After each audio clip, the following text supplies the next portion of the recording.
Hello बच्चों, हमारा question है consider the earth to be homogeneous sphere but keeping mind its spin match the following. तो बच्चों column one को column two के साथ मैच करना है हमें।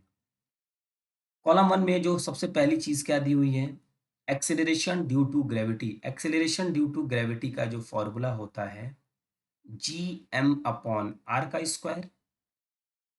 हम ये कह सकते हैं G is proportional to M by R का square.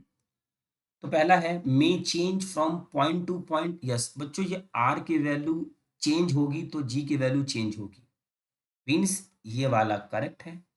Does not depends on direction of projection. Yes, ये किसी भी एंगल पे डिपेंड नहीं करता। फॉर एग्जाम्पल मान लीजिए ये हमारा अर्थ सरफेस है, किसी बॉडी को ऊपर की तरफ थ्रो किया जाए, इस बॉडी का मास कितना है, इसकी वेलोसिटी कितनी है, इसका साइज कैसा है, शेप कैसा है, उससे फर्क नहीं पड़ने वाला जी पे। जी डिपेंड करता है मास ऑफ प्लेनेट। अगर आपने इस ऑब्जेक्ट को ऐसे थ्रो किया है तो भी इसके ऊपर लगने वाला जी जी ही रहेगा। मीन्स ये है डज नॉट डिपेंड। क्यू भी राइट है। Remains constant no. Depends on direction of projection no. बच्चों अगर ये करेक्ट है तो ये इनकरेक्ट। तो बी देखते हैं क्या है। Orbital angular momentum of the earth as seen from the distant star. Angular momentum का फॉर्मूला एम वी आर। बच्चों मास तो कांस्टेंट होती है, जैसे जैसे रेडियस मींस डिस्टेंस बढ़ती जाएगी वैसे वैसे वेलोसिटी कम जो होती है, और जो एंगुलर मोमेंटम होता है रिमेन्स रिमेन्स कांस्टेंट रहता है, ठीक, कंजर्व रहता है, ऐसा कहा जाए।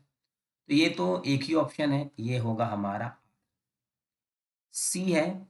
Escape velocity. स्केप वेलोसिटी का जो फॉर्मूला होता है under root two G M by R. Escape velocity क्या होती है? स्केप वेलोसिटी वो वेलोसिटी होती है जिससे बॉडी को प्रोजेक्ट कराने पे वो ग्रेविटेशनल फील्ड से बाहर चली जाती है, और ये डिपेंड करती है एम बाई आर। ये है मास ऑफ प्लेनेट जिस प्लेनेट से फेंका गया है, और ये है रेडियस उस प्लेनेट का। और बच्चों ये इंडिपेंडेंट होती है एंगल ऑफ प्रोजेक्शन से, बट ये डिपेंड करती है पॉइंट टू पॉइंट। जैसे मान लीजिए ये है अर्थ, यहां से अगर हम किसी बॉडी को प्रोजेक्ट कराते हैं तो इसकी स्केप वेलोसिटी होती है 11.2 किलोमीटर पर सेकेंड।